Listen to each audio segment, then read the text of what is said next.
Hello. M1 southbound, time 6:46. We've been pretty solid down, patchy route, well, patchy mist and murk and fog. We're coming off at this junction. It's the end of the M1. I'm surprised by the amount of traffic on the road. Normally on a Saturday morning when you... Oh, here it comes now. When you're trundling down at this time, it's pretty quiet, but as you can see, no, not really.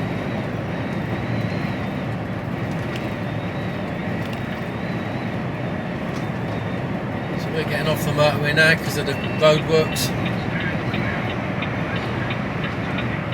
Go down the A5 to Toaster and along the A43.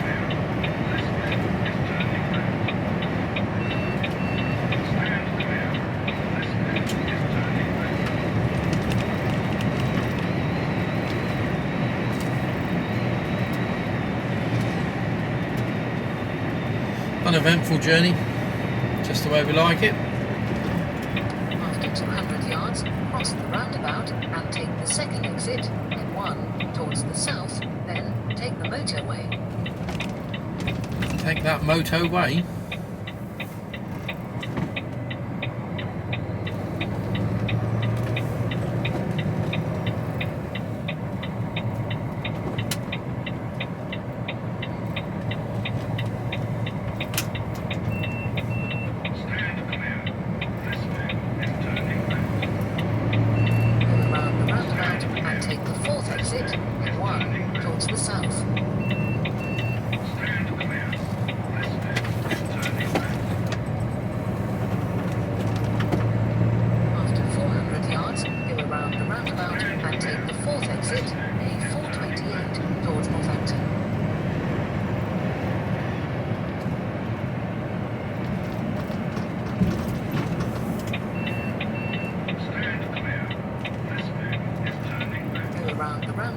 And take the fourth exit.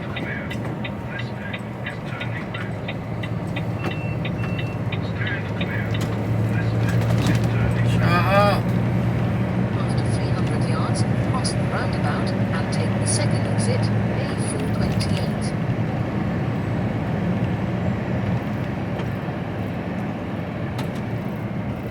Cross the roundabout and take the second exit.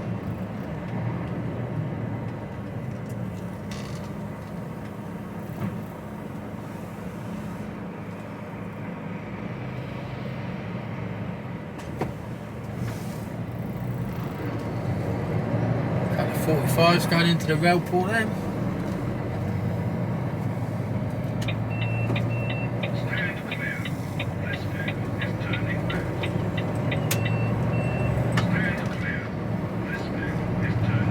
After 200 yards, go left on the roundabout and take the first exit, A5, towards Keighley. Go left on the roundabout and take the first exit.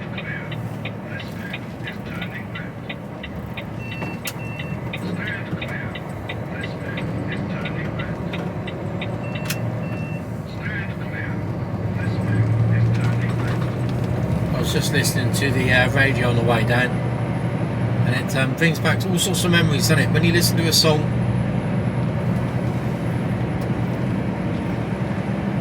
well, it does for me. I hear a song and I go, oh yeah, I remember what I was doing around that sort of time. I was listening to Tony Blackburn's Sound of the 60s, if you ever hear it. And he plays music from the 60s, and I was born in 67. But really nice. Yeah. But it was I grew up with my nan, and my nan was 43 when I was born. So she was a young nan, you know. She listened to Radio 1. She also had a bit of a drink problem and smoked like a chimney. But that did make her, not the smoking bit, but the drinking bit. And she was a happy person. Well, Well, actually, I don't think she was happy, hence the drinking. But she was fun. Slow it down, Tiger.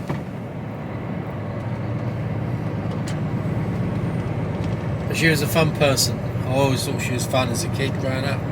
She was always up for a laugh and a giggle and mucking about and listening to Radio 1. She liked music. And listening to, Tony Blackburn playing songs from the 60s. And it's songs that, yeah, I've heard them all before. There was a couple of songs I'd never heard. But all the others, vast 80%, 90% of them actually, I'd heard at one. Actually, no, tell a lie. No, I think there was one song I hadn't heard. 2 songs possibly.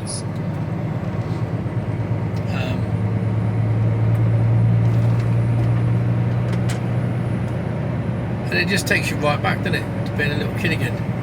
Well, it did me. And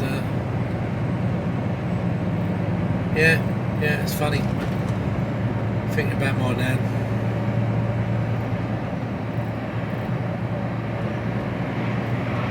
She was mad as hell. Absolutely barking mad.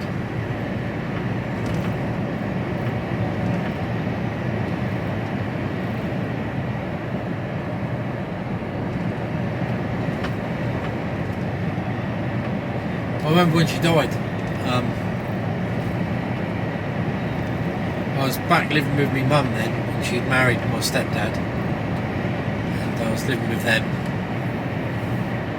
and one evening my dad came home from work, and I didn't know anything was wrong, and they just turned around and said, we're going down to Uncle Price. I said, right, okay, yeah. Didn't think nothing of it because we often go down there, and we're going to see her. I said, what are we going there for then? And I remember Dad saying, we're going to see a man about a dog. You know that old saying, going to see a man about a dog? It's a fob off line, isn't it? Like, what are you doing? Oh, I'm going to see a man about a dog. And in my naivety, because I was only 9, I thought we were getting a dog. Whoa! I honestly thought we were getting a dog. So you can imagine my disappointment when eventually later that evening I found out A, that my nan had died, but B, I wasn't getting a kin dog. Yeah, double whammy. Had to piss a 9-year-old off. Tell him his nan's died and he's not getting the dog that you said we were going to go and see earlier. Wasn't happy. Oh, I miss my nan.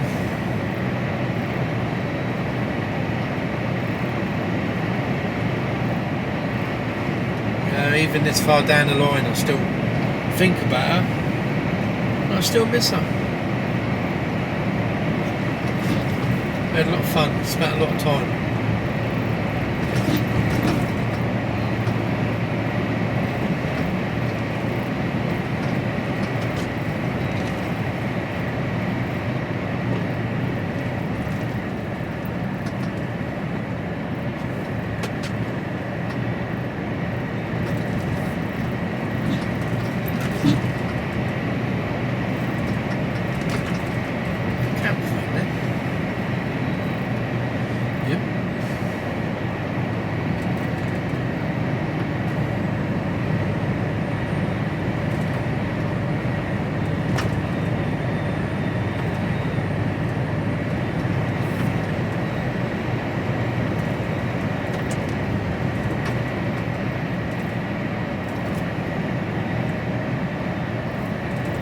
This is when the old mind starts playing, not tricks on you, but it starts whirring away, thinking.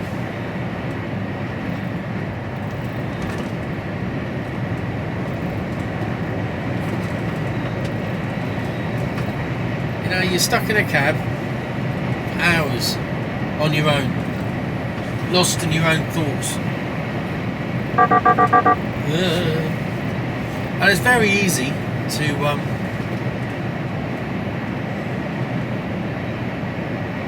You can get lost quite, and I don't mean like get lost like as in like I've gone off the road and I've gone the wrong way. But lost in your thoughts.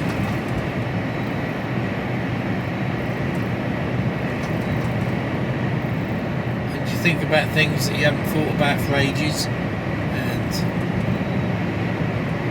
think about things you should have done, or could have done. Things you should have said, things you wish you hadn't said.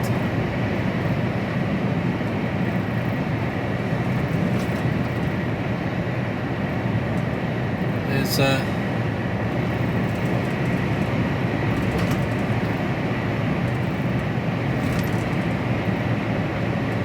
it's a funny old game being a truck driver. You get too much time to think.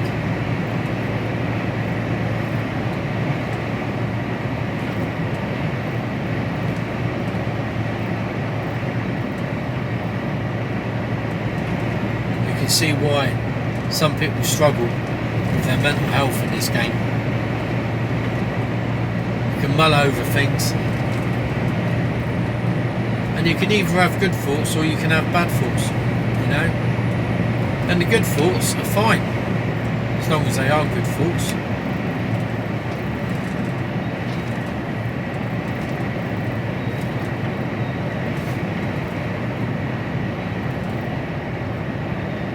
But it's very easy to have. I don't mean bad thoughts, as in, well, what do I mean by bad thoughts? Negative thoughts, I suppose.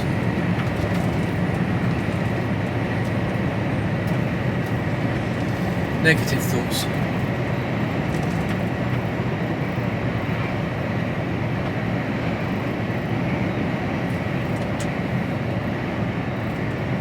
Yeah, very easy.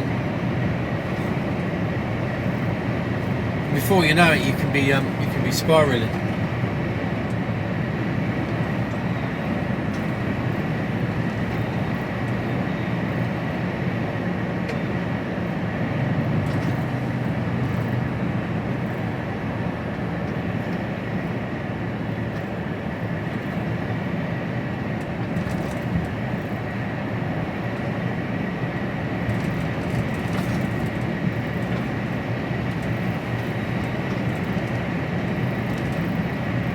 I know some of you suffer with your mind playing tricks on you, and that's really all it is, though, isn't it? It's your mind playing tricks on you.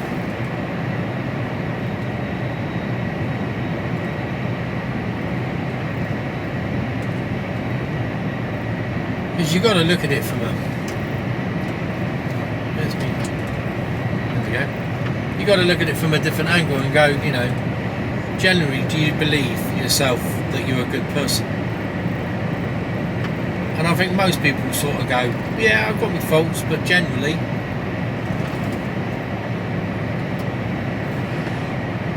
I'm a good person, you know? And I think that would be fair to say for most of us.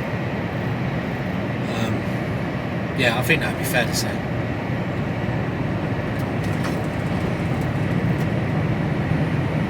So therefore, any negative thoughts you have is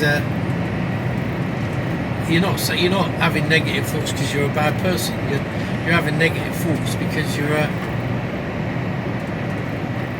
your mind's playing tricks on you. And that's all it is. You know?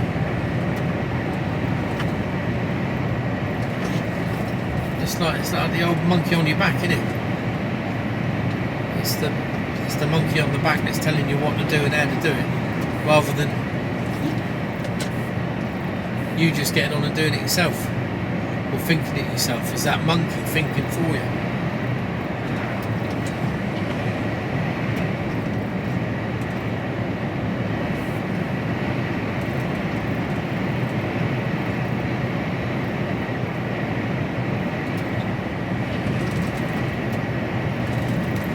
So you've got to sort of you've got to try and put things into perspective a bit, I think.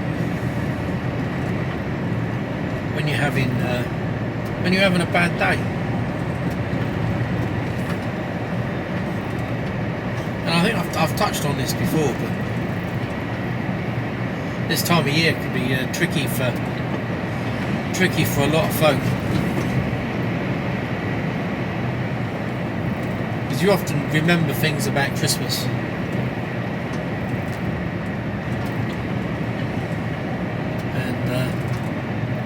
Those that are no longer here, and that's only natural. And you got, I think,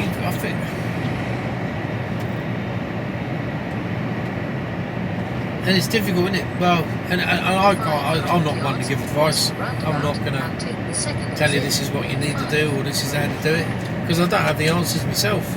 You know, I struggle with it myself. It's not easy.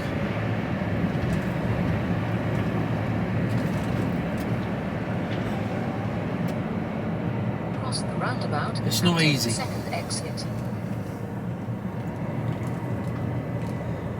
Being stuck in a truck, really, don't know.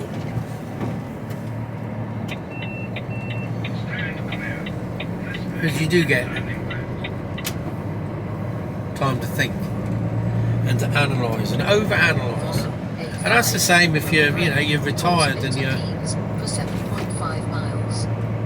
at home.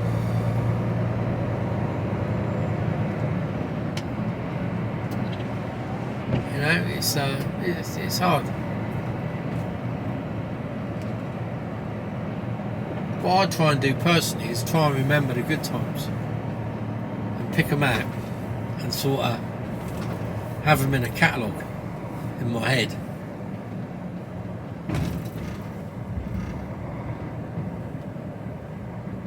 And I go and I run through them, and I suppose that helps to keep it fresh in my head as well.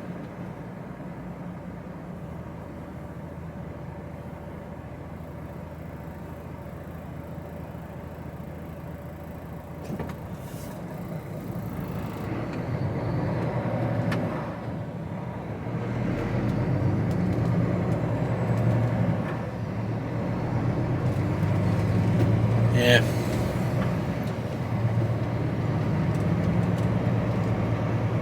So stick with it. Is that open? Yeah, stick with it.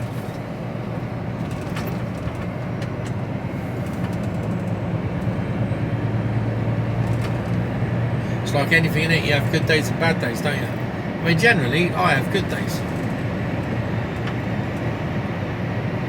Every now and again, I have a bad day.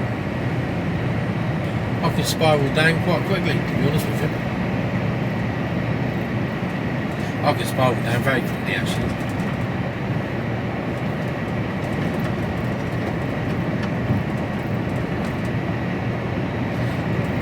And you got to try and well, what I try and do is I try and catch it. I know when I'm doing it, and sometimes I've got to be honest, I don't want to do anything about it. I just want to let it engulf me.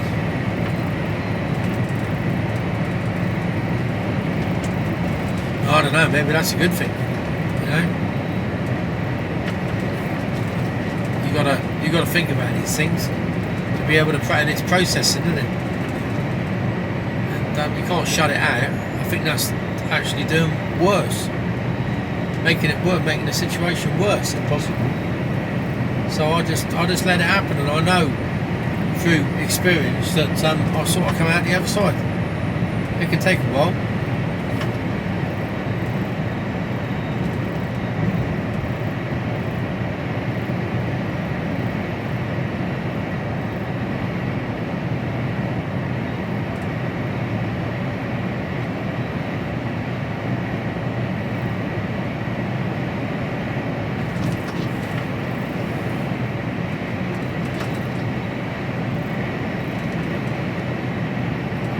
I was never really mistreated as a child. I wasn't mistreated as a child.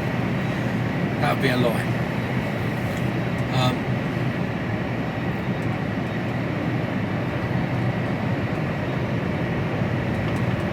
But what I will say is that I was psychologically damaged as a child.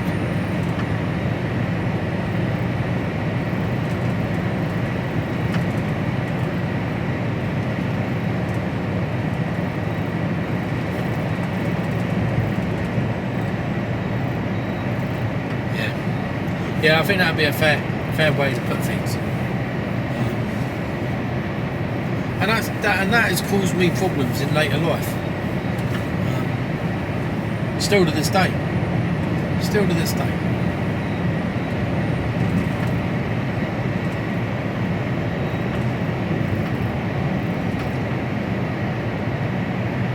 I think for some of you that have been listening to me rabbit on for ages and ages, I think I've told the story about that I'm not 100% certain who my biological father is. Well, I think I am. I think I'm fairly certain who it is. And it's sort of like I've left sleeping dogs lie. And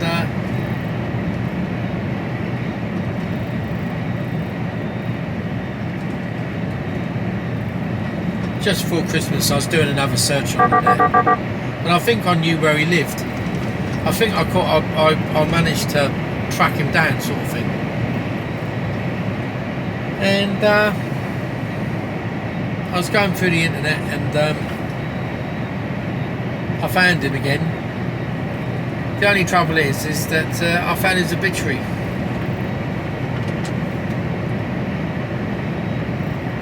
And died in September this year.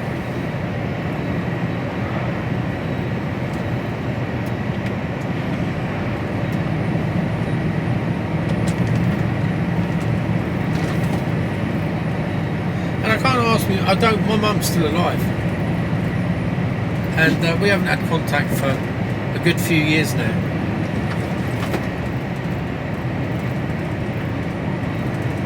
And didn't hear from her at Christmas this year. And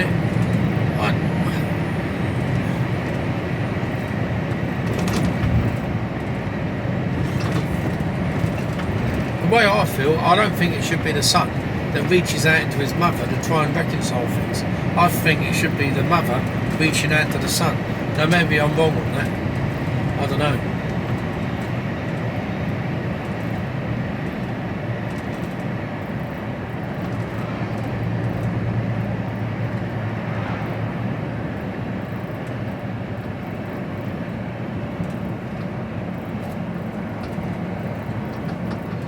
But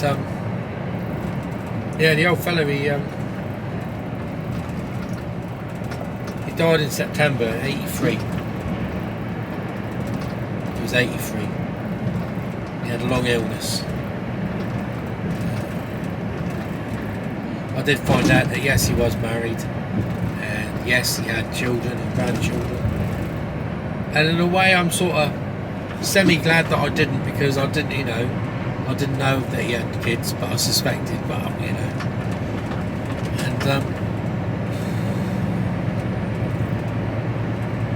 I didn't want to upset the apple cart, really. Because I'll be totally honest with you, it's not like I'm going to become best buddies with him or anything, and go around and see him and sit and have a cup of tea every couple of weeks. It's just not what I am.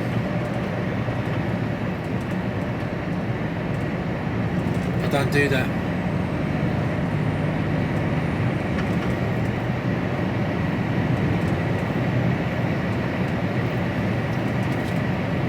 So in a way, I suppose it's best that things are like they are, and it doesn't stop me from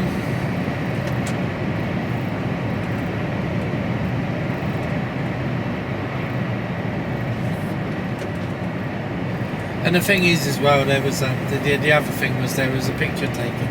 There was a picture of him from his younger days.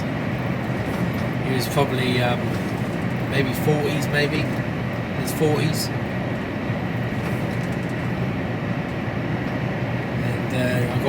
I could see there was a bit of a similarity. Then I got the gorgeous Kira to have a look, and she went, there's not only a similarity to you, but there's a similarity with my daughter.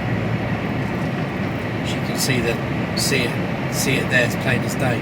Some people just have facial like forehead and eyebrows and stuff like that. Yeah, it's there. So I'm 99.9% certain of that being 100%, and that was everything led to that person being my biological father.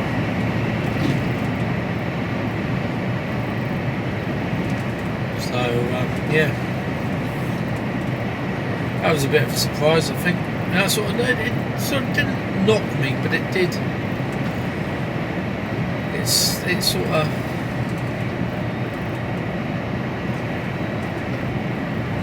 slowed me down a bit, I think, just before Christmas. Got me thinking. And I still feel that I did the right thing by not doing anything. I don't regret.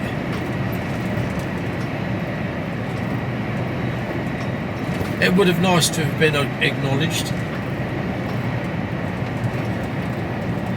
But as I've always said, my stepdad, that was my dad. He was the one that, you know, taught me to ride a bike, how to mend a puncture.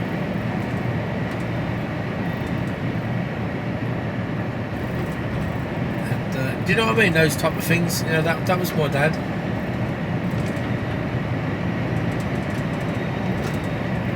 Got no reason to want another dad.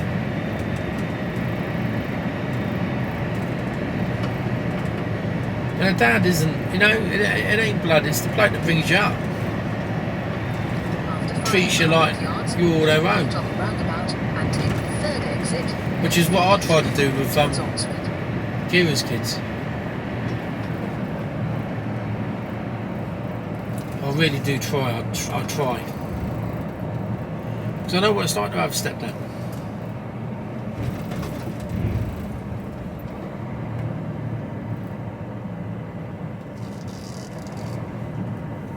Right on the roundabout and take the third exit. So yeah, no, I'm just waffling on here. Look, I just had to quick check, make sure the camera is still recording. It is.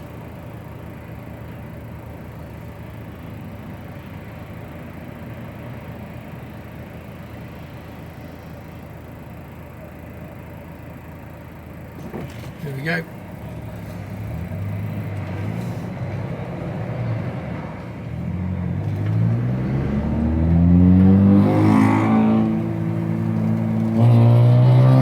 Got a trombone exhaust pipe.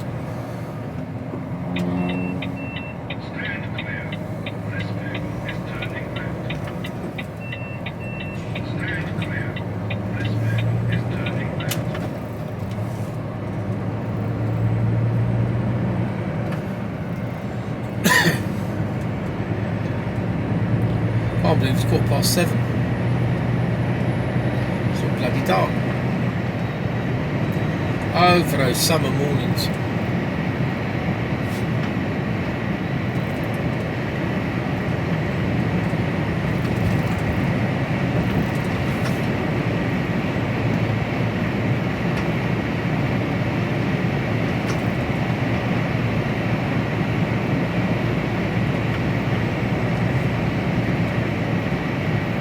After 400 yards, cross the roundabout and take the second exit, A43.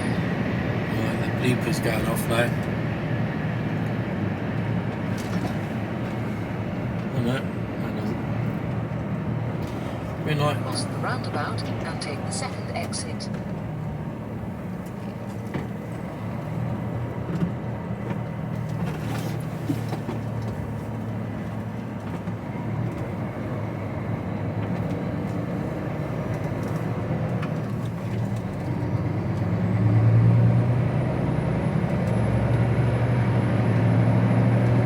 After 600 yards, cross the roundabout and take the second exit, A43.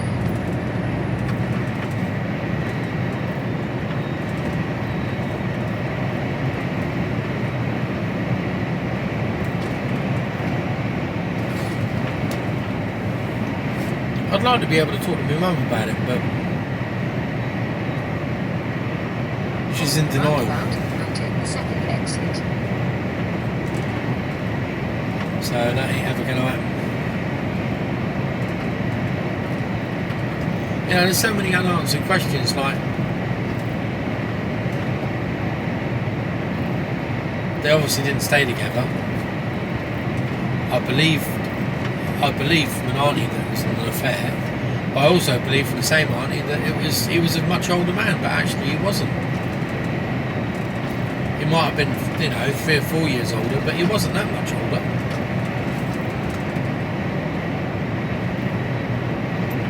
So I don't know whether he was married or not at the time, or was it just a case that he just didn't want anything to do with my batshit crazy mother at the time.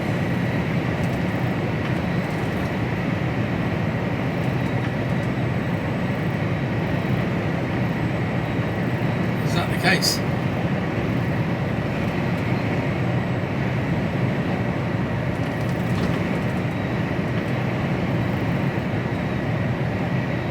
And if so, me turning up would have been the last thing he wanted.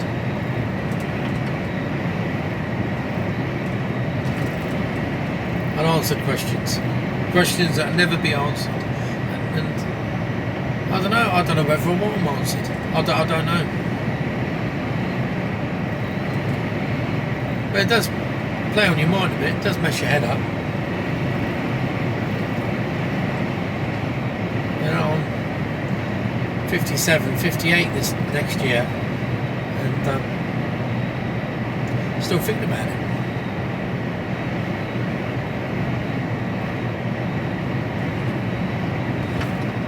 Just don't know, dear. Just don't know.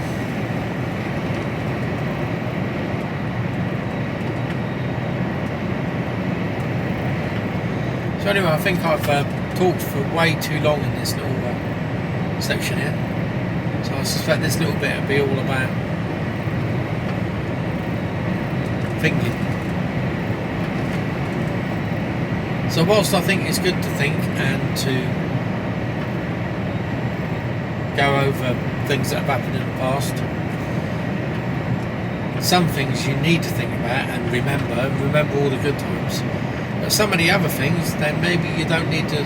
You got to try and work out how you think about them and put them in a box to save for a rainy day. Just leave them there. I don't know what the right answer is. Maybe that's a load of rubbish. But,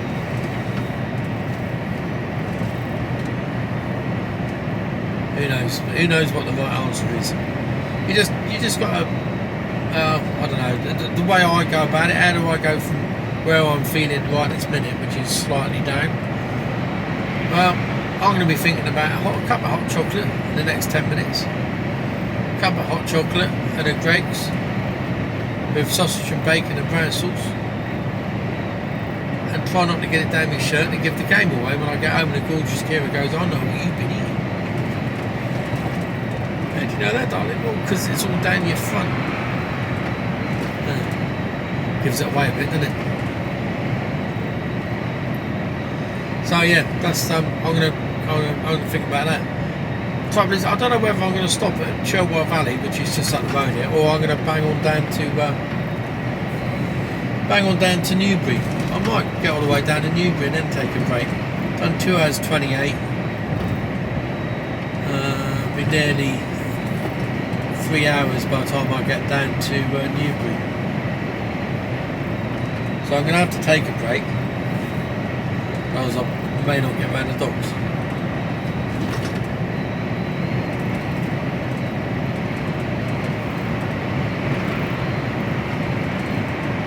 The time it took yesterday compared to the time it took to get up there as opposed to the time it takes to get back. Unbelievable. I know I've come a different way, but just the sheer... there's been no hold-ups.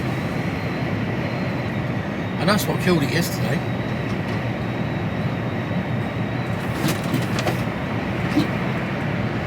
No hold-ups. Makes all the difference.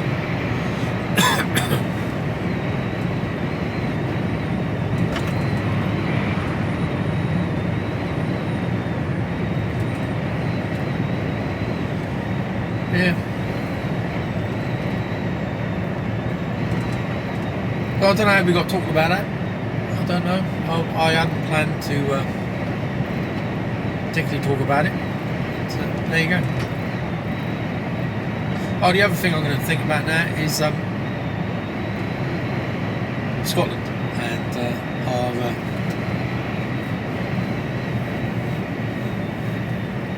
and it's just trying to get my head around everything that we've got to do up there. And I had some good advice from somebody. I started following a guy. He's an American guy, but he's quite. I find him quite amusing, and I don't think he tries to be funny. It's not because he's trying to be funny. He's just naturally.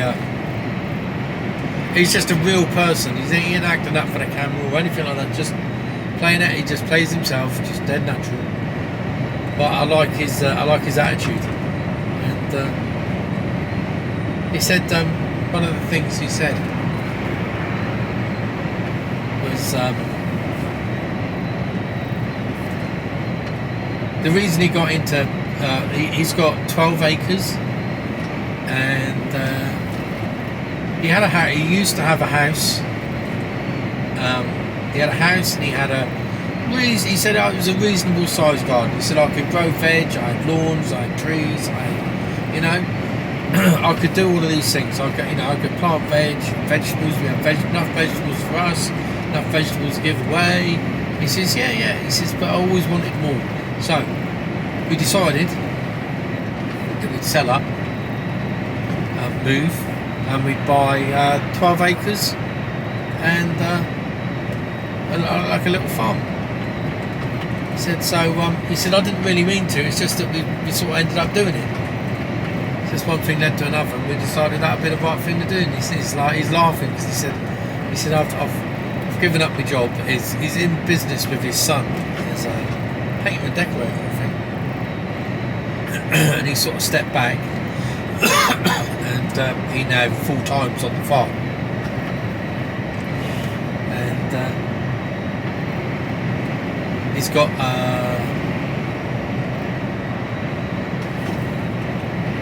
and the setup is very similar to what we've got, to be honest, apart from the letting barn, the barn that we're going to turn into letting rooms in effect.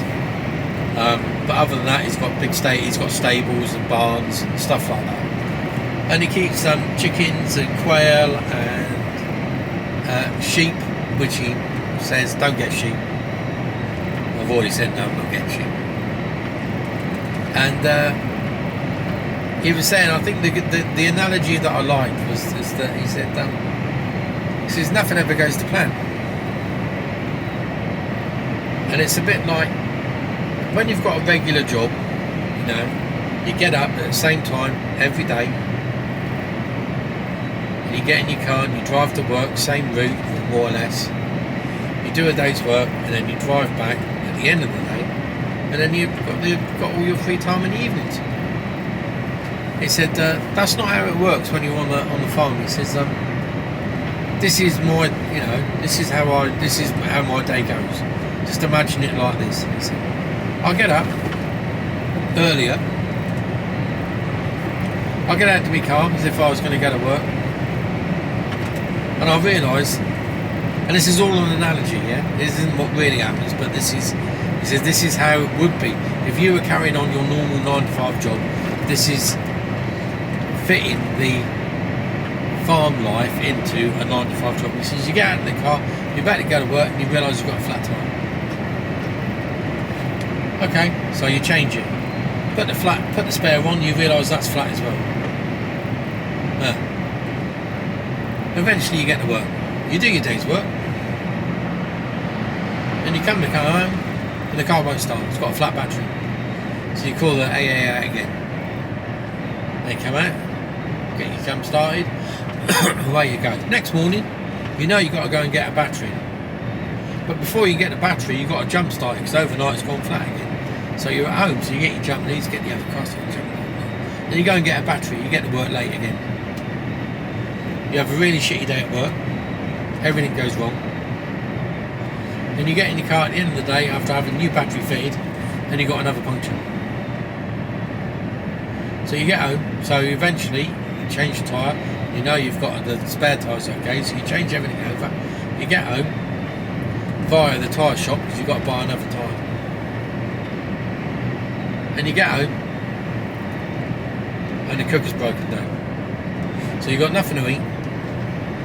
And whilst you were getting out of the car, you got wet because it's sudden downpour. And then the next day, you go to work, and the car won't start again. Oh, what is it this time? And there's a mechanical problem with the engine, so you get it towed to the garage, and they go, oh, it's going to be expensive. Here's a hire car while you think about what you want to do and get involved with the simple repair. You get in the hire car, you go to work, you get the bill through from the saying it's about £1,000, and you can pick the car up in 2 days' time. Well, on the way home that night, the rental car that you got, the hire car, courtesy car, breaks down as well. And it just goes on and on and on. And he said, that's what it's like having a small holding. He says, nothing's ever straightforward. It costs you more money than you think. It's just problem after all you're doing is problem solving. He says, so, and he come to the end of it, and he went, he says, but would I change it? And he's like, no, not at all. I would not change it at all. What's going on here? Two cars in a 4-way or something. Unusual.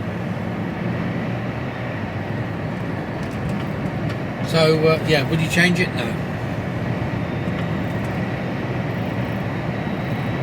So the advice he's given me, we were chatting away, was After 800 yards, cross the roundabout and take the second exit, A43. don't overload yourself with jobs. By all means, have plans of when you want the jobs, of how all the jobs that you need to get done. But don't plan in that you're going to get this, and this done all on the same week. Because it ain't going to happen. And take the second exit. If you had 5 jobs, you'd be lucky if you got 2 done. You might get 1 completed, but the other one might be halfway through, and the other 3 won't even been started. So it's very easy to overplan. Time eludes you like nobody else's business when you're doing stuff like that. So yeah, there was a few things like that. There was some good advice that he gave me.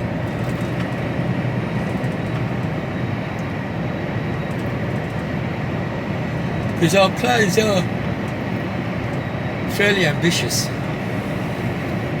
5-year plan. After 800 yards, cross the roundabout and Well, a take 5 the and a second 10-year exit, plan, really. A43.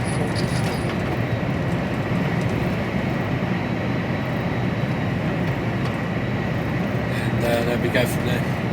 I think I'm going to have to stop you now because I need a wee.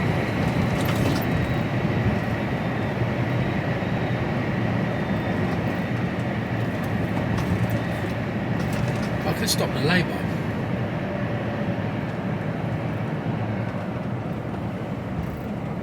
Cross the roundabout and take the second exit, A43. I wouldn't have minded getting my head down for. See, this is the problem with only having 45 minutes. I could get my head down for half an hour, but I've also got to go to the toilet, and I've also got to have something to eat. And you can't do all of that in 45 minutes.